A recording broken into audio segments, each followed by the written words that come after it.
Hello and welcome to Thehayteamtv. We have got a problem with a PO shaft on our round baler, which needs changing. HRS is messaging me, so I am going up to help him. Now, also, if you haven't yet done so, give us a subscribe, that'd be much appreciated, and a thumbs up, that'd be awesome. Let's get help out with Adam. Hang on, I need to get in. Hey? I need to get here. What a shit house thing to position. You got it? I've got to wait. Need to lift up. No, the other way. What do you mean the other way? That's up. No, you need to lift the shaft up. Yeah, so it's level. I'll put my head out. There. Yeah. He's on. No, what? Take it back off. Really? Yeah, go on. Go on. All the way off? Yeah. Right in there.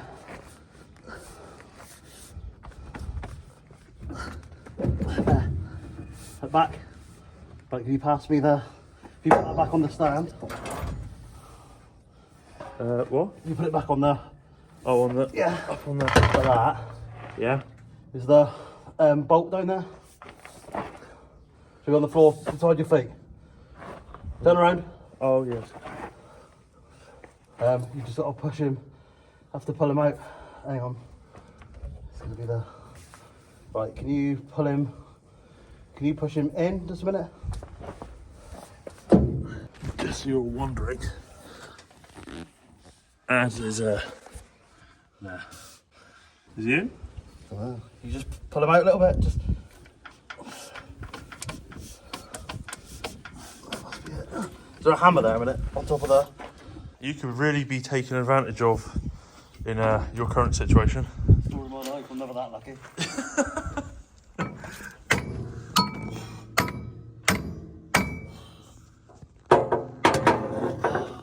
Not hellish a lot of room to work in here, is there? No, there really isn't. Could you pass me the gun and the 17 that's on it, please? Right. This isn't what I've dreamt about doing. No? No. We'll explain this to all of them in a minute. Right, that's not in. It's not? No. Right. Towards me or towards you? Right, hold the gun. I need to be like an octopus here. Oh, give me the gun actually. Take it back out. Right, this is probably you can't see where it's got to go. And for some reason, he ain't got a spring pen. What the hell's he got a screwing pen for? Standard. Someone forgot to grease it before he put it in.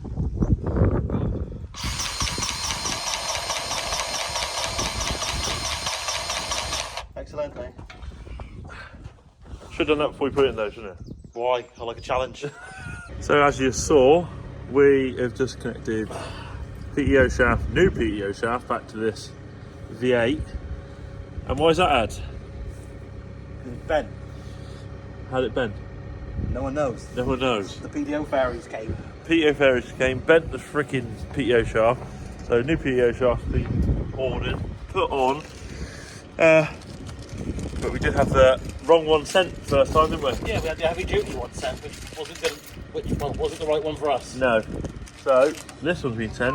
Now we've got to slide the cover back over there onto the end. What have you done? What? Why Pardon? is it made like that? We've got to take this off again. Yeah. Why? Huh? Why? It's the most stupidest cover ever. They never make it big enough to slide over. But it is a better cover because it's a, Yeah, it's a better cover, It's a but- quick clip off. Yeah, but it doesn't. That's the trouble. It's a quick clip off, but they're designed like the Coon Rake used to be. Clip it off, shove it down the shaft, and then grease. This is down. It doesn't go over the slip clutch. Oh. So you've got to take it off every time you want to grease it. Is that what you say? Yeah, pretty much. Yeah. Yeah, I've got to take it off. Take two. Well, there is a design fault there. Yeah, Ladies and gentlemen. It's stupid. It's a stupid idea. You put the chain on as well. I haven't put the chain on. What's the chain called? Well, it's just caught on her chain. Oh. Right. In a minute, at some point, we'll be pros. But at the moment, we're about as amateur as can be. Right, while HRS sort of drags himself out of the front of the Baler. Ah! There's something gone up, something really bad. Was it pleasurable or not? No, I don't know, other folk do it. So, now, design fault. Now, whoever makes these piss and PTO shafts, sort it out. Now, to get this PTO shaft with PTO clutch was heavy enough, all the way back there, under all this and through. Now, quite often, possibly PTO clutch can be put on. So to get that back there is an absolute ball ache to start off with. There's no room to really work. Then this cover here, which if anyone had any real sense, you would have it so you could put that cover on secondary by sliding it down the shaft to put it on. Well, on the back end of that cover, there's a lip which doesn't allow it to go that way down the shaft and then get it past the PTO clutch. It sort of clamps itself on the back of the PTO clutch, which there must be another way to design that, which would make it easier for everyone. You take the lip off. Huh? They just took the lip off. You just took the lip off. Slide it right down. Exactly. So huge design fault, really aggravating. It's not right. It's not right. You got to really get yourself in there. It's not. It isn't right. I'm sorry. So it's not a bad job if you've just got to slide that on holding the PTO clutch, is it? Because you can see that the way the PTO clutch bends on the joint to line it up properly. When you put that pissing collar on, hang on, let's get you in here. When you put this bloody collar on, the collar covers all of this and slides down to just about part the way down the PTO clutch as far as you can get it. And then you can't work the bend in the PTO shaft itself. So it's sort of a guessing game, and you've got to get your hands in stupid places where you don't want them. And as well, there's no hole for the grease nipple. So what I always do now, I get a step drill and I make my own hole on top, so you can actually get your grease gun to go down through the top cover, and then you grease your UJ. The hole should be already there. Yeah, which then, if you could slide that collar back, you wouldn't have to make a hole in the first place. Yeah, but if you could slide it back, it wouldn't matter. Exactly. That. So like we had it on our rake, didn't we? The quick release cover comes right off the PTO, so you can get right into your gearboxes and your UJs. Yeah. Job done. So we don't fault Mikhail many things, but Mikhail, crap idea, and someone needs to sort it out. After yesterday's little balls ups and getting new PTO shaft on Mikhail, we managed to do that little stack of black bales over there, because up there, as you can see it, that fast track, well, not the fast track itself, fast track's fine. The Coon rake, it's depth control, it's gone haywire, so that basically slowed down and stopped progress. Bit annoying. So wrapped up what we had, picked up a field which we didn't do anything with, which was left for cattle stuff. Picked that up, and now I'm going on delivery, and so hopefully, fingers crossed, when I get back, that rake will be going, and we're going to pick up everything else we got.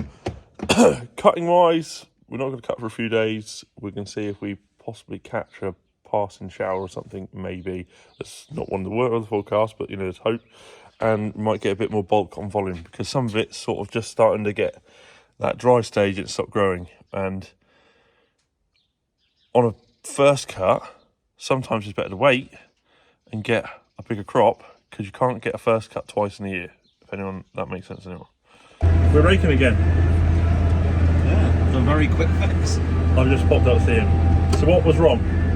So the height adjustment on this works on your spool, and you choose which rotor you want to adjust, and you use your spool for up and down. Then what happens is, because the grass is quite short, I've had to go a lot lower. So as I've gone quite lower, what it's done is bottomed out, it's actually tightened itself, so then it won't release, so then I can't go up higher again. So beer's come down. It's simple as putting some Stilsons on it.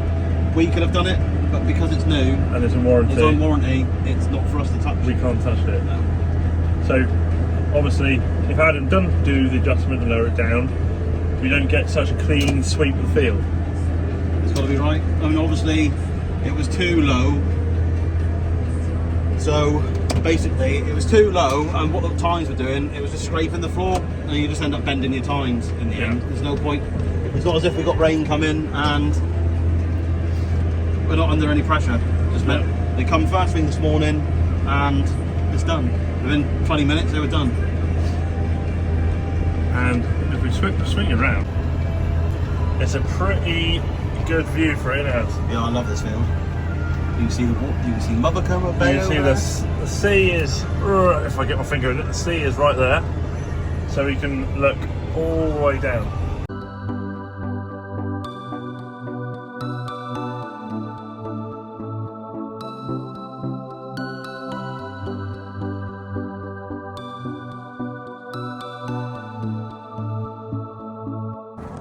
So, HRS is on its merry way. Come and have a look. So, we've only turned this twice this year, rather than turning it as much as we do sometimes in wet times, because we just haven't had to. I don't know how everyone else's weather conditions are up where you are. We, at the moment, are looking like we're going into a drought, and we've got a lot of wind. Now, when you've got heat and wind tends to rip the moisture out of anything. So if you're young and you're getting into agriculture, those are the old boys, I'm not going to tell you what to do because you know more than me. Now, when you've got wind tends to rip the moisture out of anything, especially if it's an east wind. If you've got west wind, it's slightly different because it usually brings more humidity. So east wind, dry wind, as it dries plants out, and obviously with heat, it crisps everything up. So like you boys in America do, we are basically not over-tedding, because if you over-ted and you've got hot sun, you can bleach your grass and you don't keep the greenness. So if you can look here and the camera picks up the colouring, we've still got a lot of green, which is dry, and then obviously we've got the crisp here, because we're making haylage, which to some places is, I think, balage. If you're in the US and you're watching this, correct me if I'm wrong. So our haylage will be looking at somewhere 16 to 20% moisture, which is pretty dry haylage. Especially when you start thinking that hay itself is anywhere between 12, 14, 15, 16% itself. 16% is like right on the edge, and you are toying with the idea if you want basically a barn to self-combust. And if you go over that and try and put it into a barn, then it's really going to self-combust. So that's that. Swars, looking pretty good. There's not a bad crop in this field. It's above average in this area. Most this, I apologise about the wind, okay? Most of this area I'm in right now, I'm trying to bring this really close to my face so you can actually hear everything I say. This block has come up way above average, with the field below this one that we baled yesterday before we had the Rake Breakdown. That one was a bit below, but on average, we're above average, way above average in this block itself, if that makes sense. Alex is back. Hi Alex. Hello everybody. How's bringing bales in? Oh, it's good, yeah, look at it. They're everywhere. You haven't had a bale yet, have you? No. Have you sat up here bored? Yeah, I couldn't sleep last night. Are you curious why I've come over to you? Huh? Are you curious why I've wandered over to you? No. I was looking for a taxi to get back to my ride. No, you're going to sit in here now until you strike a bell. Oh, okay. If you would like to find Alex on social media, you can find him on Instagram, Facebook, Instagram. Yeah, but as what? Oh, AV World Engineering. AV World Engineering. So if you want to follow Alex and some of the stuff he does, and he makes all sorts of very, very interesting things on the internet, you can see what he does, and you put up those time lapses and stuff when you're doing stuff in the workshop. Yeah. Right. So head over AV World Engineering. So something that needs to be discussed here. Alex has got this unhealthy obsession by this thing. It's creased. Right, this little thing here. Okay. Because he always makes a fact of bringing something green to the farm when he comes over. Like, is a John Deere Gator a really good like RTV alternative, sort of 4x4 or two-wheeler? No, hang on. Side by side to the US. Oh yeah. Is it? Yeah. Is it really good, or is it you really love it I've- because it's got John Deere on it? My settlement with tractors, that I've always been brought up with John Deere. So you can't try anything else. I know. I've tried out. No, to be honest, I haven't really tried out a lot of ATVs, really, apart from your Ranger, really, which is nice as well. So, I'll be honest. It's like I'm not a picker on when it comes to, oh yeah, that tractor's rubbish because it's blue, or that tractor's rubbish because it's a different colour green, or it's red. I'm one of those people that like to drive it and I'll decide afterwards, like, yeah, that's pretty good actually, you could do with that. It's like combines, like I like John Deere combines or New Holland combines. New Holland got a lot better design in the insides than they have to do with John Deere's, but now John Deere's a revolution in so much, and so the New Holland, they're not far from being the same. I'll be honest. But when it comes to it, I'm going to pick a John Deere. see, hypnotised. Because that's Hypnotised. Well, it's Advertising, it's the machines brainwashed. I know. John Deere brainwashing. At its finest. But he is slowly converting because he is spending a lot of time at the moment in the T5. I'm trying to turn my phone or the camera around so you can see everything. It's nice. I like this John Deere. I like it. It's got a loader up there. That's what Alex sees right now. No, Apart from what happened the other day. I figured out how to drive it at the end of the day. At the end of the day. So last set of bales the other day, what did you discover? I just couldn't know how to get it out of auto, and there was an auto button there, but I was afraid to touch it, that it was going to break or something. So the auto button is that little orange one there. And it does say on the screen auto, I didn't notice it. So he spent all day with the tractor just going up and down gears, See, and then not being the one he wanted I like to. levers, Justin. You see these levers here? Yeah. My gear sticks are bigger than that, and I like changing gear. I Crunk, like crunk. the noise, yeah. Crunk, crunk, crunk. And it makes a noise, and it makes an awesome 6-cylinder noise. That's what you want. And not this, well, let's put a bit of water in with our bloody sea emissions and make no noise. Bloody fart's got better noise than this. Has it? It does, it really does. What about she purrs like a tree? She's nice, I like it. The big boots it's got on it, it really makes it look like a 6-cylinder. Oh yeah, Adam and I haven't actually spoken to them about the big boots yet, but we will get to that in an upcoming video now that you guys are up to date, because you've had the video dump of all the videos I made when my laptop was written off. So now you're sort of back up to date. We'll start talking about all things that, you know, topics that we've been having in discussions.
I'm travelling up the field because there's been a little bit of a boo-boo on a bale. Now, I got a phone call that the plug come undone, so the sensor on Baler, when the chamber was full, didn't go off at the right time. So we may have, right, I'll turn you guys around.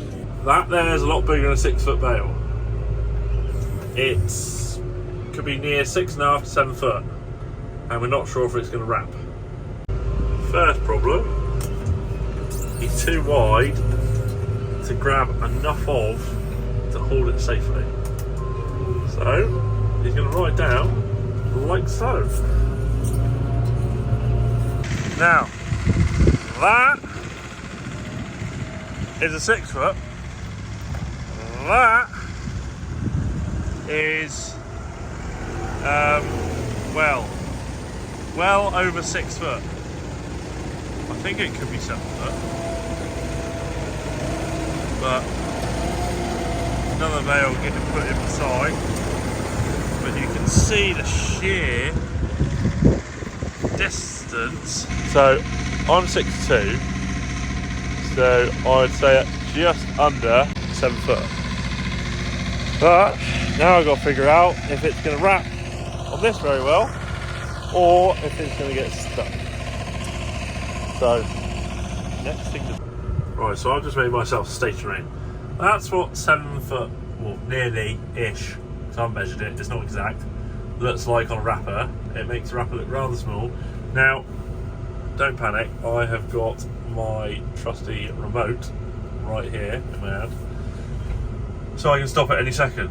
So I'm gonna let it rip and see what it's gonna do. Looks like it's gonna be right. I'm happy with that. The only thing with 7 foot is, I don't know if any of you are watching the rotation. The rotation's slowed down. So that is a case of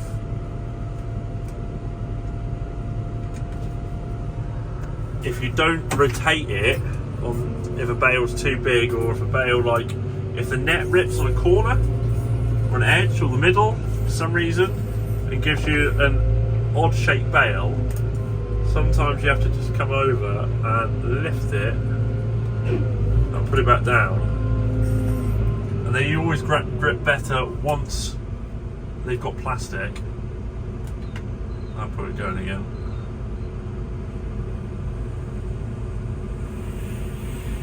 To keep the rotation, else you end up with plastic like a band all in one area and not actually spread around the bale. So see, the rotation is back, and now she's getting a little bit of a lean on. So when she comes on the flat face, she's leaning back on herself, and no matter how many times I've ever seen them come off, they always want to hit the little bar on the left which pulls the plastic down to the knife and bend it. Tell you what, I was pretty happy with that. That could have been a lot worse, or, you know, proper worst case, not even wrap. Now I'm going to finish this lot, go get myself a t-shirt, because it's starting to get a bit chillier, and the missus, she's coming out for a lesson. So today, new trainee. This should be quite fun. See how this goes.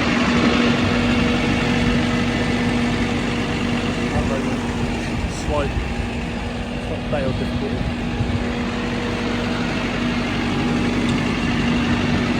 How's the new trainee? You giggling? You want to be on camera? No, you don't want to be on camera. First down the job. So the message, as all women do, is women can't find level, guys. Would we agree, guys? Women can't find level. So I've put a little bit of tape up here so she can see where level is when it backs on the back of that pipe, which is level one. Hi, just say hi to you. Good. But other than being female and not being able to find level, she's doing a bloody good job. She's only been doing it now for half hour, so she's got the hang of it. I hope. Oh, she is moving forward, that helps.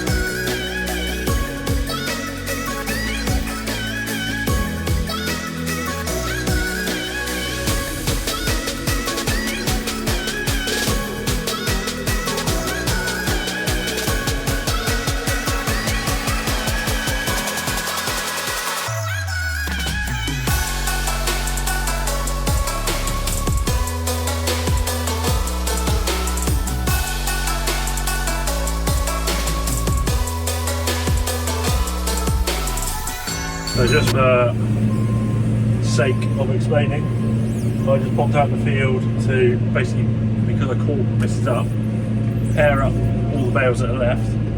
So she doesn't have to pair them up anymore, she just has to go pick them up and basically bring them back. All paired up for her. So should speed her up because she doesn't have to do so many little movements. But she's doing a very good job. So there ain't no reason those ladies out there can't do a bit of farming or tractor driving. Ain't none at all. So if you're a lovely gal out there that really wants to get into the old ag business, driving a tractor it can be tiring mentally, but it ain't that hard. Now I've had to run tarmac out and I'm redoing one of the tracks or lanes to one of the farms. So now, I'll show you what I'm doing. I thought, as there's no more wrapping today, that it'd be a good day to quickly get the compost turned and shifted. Now, I know this is fresh straw. I'm going to bung this at the bottom so any worms in the ground can get into it, get that lovely fibre, and it will help get the heat out of in there and just get it aerated for all the little bugs and everything to start mixing, because obviously we've got tree waste in there, everything from shavings. This at the moment I'm shifting is donkey manure. Yeah, donkey manure, and there's cow manure in there as well, also grass clippings. So any organic matter that we can put out on our ground mixed together is exactly what we're looking for, and it gives us really at the moment unbelievable results. So, always got to remember, where's the richest soil in the world? Amazon, the forest floor. So, the principle is, we're trying to recreate the forest floor, even though we're not farming forest. Just a forest grass. So, yeah. The more we can mimic that on the ground, the better results we've been having over the last few years. And this year spreading it when it was raining, so it was getting really washed straight in, was probably the most beneficial thing I did, rather than putting it down a bit too late when it went dry the year or two before, or well, basically missing rain. Because if you miss rain, there's no point putting it out in the first place. That's not really doing a difference if you try and do what we're doing, or if it's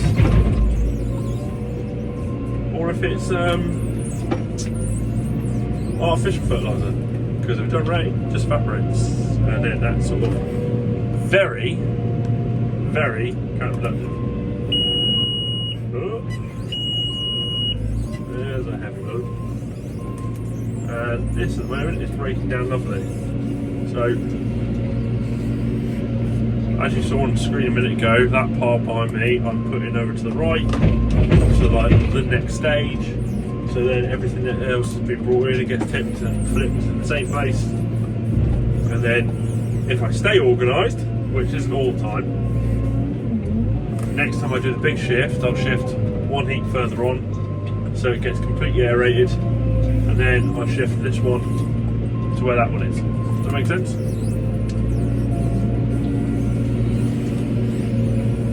And getting the oxygen through it and it all broken up is one of the most important things, not just leaving it in a pile.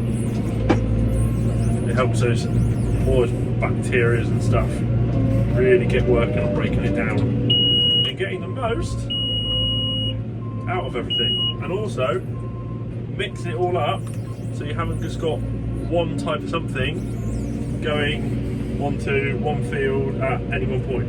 You've got this great big diverse, basically cocktail of organic matter that is getting put out of the ground.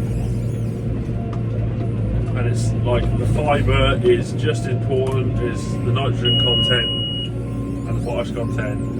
It's all important. Oh, lovely. So, ladies and gentlemen, that's it. 2023 harvest is over. No, it's only just started, you silly buggers. No, that's me done for the day though. That is it. It's been a day of action, action, action. We've had RTVs on 2 wheels getting the perfect shot. We've had people laid underneath the rake getting perfect shots. I've been flying drones through hose that big to get your perfect shot. You guys are absolutely spoilt rotten. Obviously, none of that happened at all. Right, I'm done. Should we go out and have a quick look at the grass? Because there is quite a lot of grass in here. And I just want to show you as well how much moisture is actually in the ground. What's bloody hot out here? I didn't realise what air conditioning does, do you? Right, so if we come here, I don't know if you can see it really. The grass is pretty much up to my waist, and I'm 6'2", everyone. That's a total lie, as we know. Don't take any notice how high the grass is, because you just can't work it out on camera anyway. No one knows how tall I am, but I'm not very tall anyway. But look, if we look underneath here, there we go, it's a good bit. I know it's hard to determine on camera, but how green that is. We cut this last Bank Holiday Monday. Today is Sunday. I've turned it once, but that is as green and leafy as a leaf. So it just shows that, don't get me wrong, going back to the argument about making May hay, yes, it can be done, but you really got to work hard at it, and you really got to burn some diesel. I mean, it's been 21, 22 degrees here all week, but still not that hot, and it's still so leafy, so sugary, so sappy. It's just, you know, that's been laid on the floor all week. You think that would dry through, but it hasn't. There's so much moisture in the ground still coming up through. So anyway, there's your fun fact of the day. And on that note, I'm going to go home for my tea. That's the thing, actually. Jodie, you better have made my tea, else you're going to get a divorce earlier than you think, my love. So yeah. So anyway, I'm going home. Don't know what my dog's doing.